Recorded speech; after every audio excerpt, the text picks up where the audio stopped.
Hello students, I am K.N. Sharma teaching you social science. Students, we are studying chapter number 2, Socialism in Europe and Russian Revolution. In our earlier class, we have discussed about the February Revolution in 1917. Students, after that, October Revolution happened, and what was its circumstances, we will discuss about it.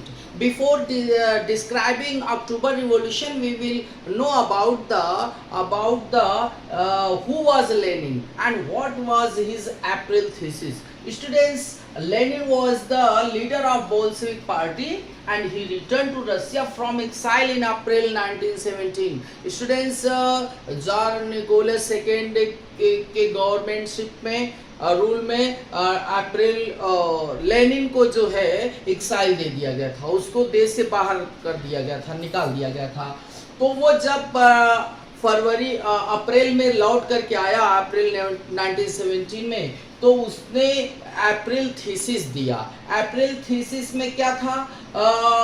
He gave his April thesis in which he made 3 demands, 3 demand की।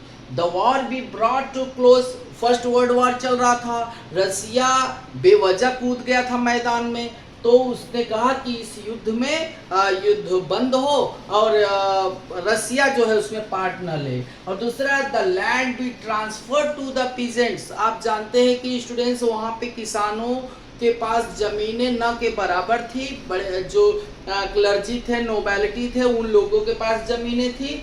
तो Lenin चाहता था कि वो जमीनों का जो redistribution हो, यानी किसानों को मिले जमीन, वो अच्छे से खेती कर सके।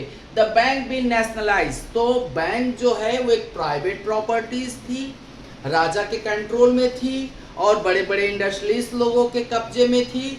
तो लेनिन चाहता था कि बैंकों का नेशनलाइज हो, सब लोगों का अधिकार बैंक पे हो।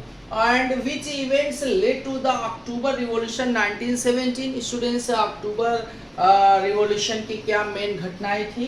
A conflict grew between provisional government and Bolsheviks, as Lenin feared that the provisional government may set up a dictatorship. Students, as you know that after February Revolution, in Duma, a national assembly made a provisional government, provisional government बनाया गया students. और Lenin को लगता था कि provisional government आगे चल करके कहीं डिक्टेटरशिप ना कर दे, यानी तानाशाही शासन। तो उसने क्या किया? On 16 October 1917 Lenin persuaded them to accept socialist power and appointed a military revolutionary committee under Leon Trotsky to organize the seizure। और क्या हुआ? लेनिन ने उन लोगों को, प्रोविजनल गवर्नमेंट को कहा कि आप जो है सोशलिस्ट के पावर को एक्सेप्ट करो। और वो समझता था कि ये लोग ऐसा नहीं करेंगे, इसलिए उसने जो है रिवोल्यूशनरी कमेटी बनाई और जिसमें लियोन ट्रॉट्स्की को जो है कंट्रोल बनाने के लिए जिम्मेदारी सौंपी। The uprising began on 24 October and Kerensky the prime minister left the city to call troops.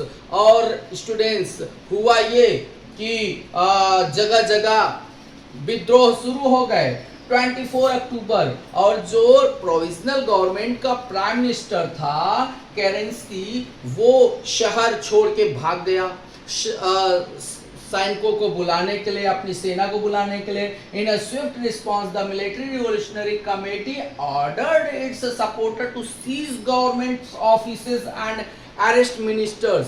तो जो मिलिट्री रिवोल्यूशनरी कमेटी थी, उसने अपने सपोर्टर्स को ऑर्डर दिया कि सारे गवर्नमेंट के ऑफिसेस को बंद कर दिए जाए और उन पे अपना कब्जा कर लिया जाए और मिनिस्टर्स को अरेस्ट कर ले।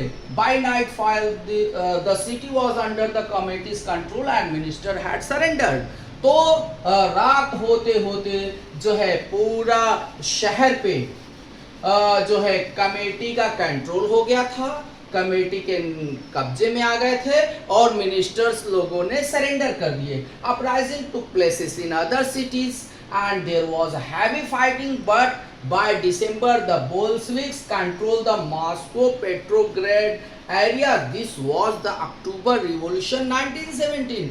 Students, हुआ ये कि हर जगह जगह पे विद्रोह होने लग गए और जबरदस्त लड़ाई लड़ी गई और उसमें दिसंबर तक बोल्शेविक्स का पूरे मॉस्को और पेट्रोग्रेड एरिया पे उसका कब्जा हो गया, नियंत्रण हो गया और ये घटना जो है अक्टूबर 1917 इट मीन्स अक्टूबर रिवॉल्यूशन के नाम से फेमस हो गई। I hope you will have enjoyed and understood this class of video. Students, we will discuss it more about in next lecture. Okay, thank you students.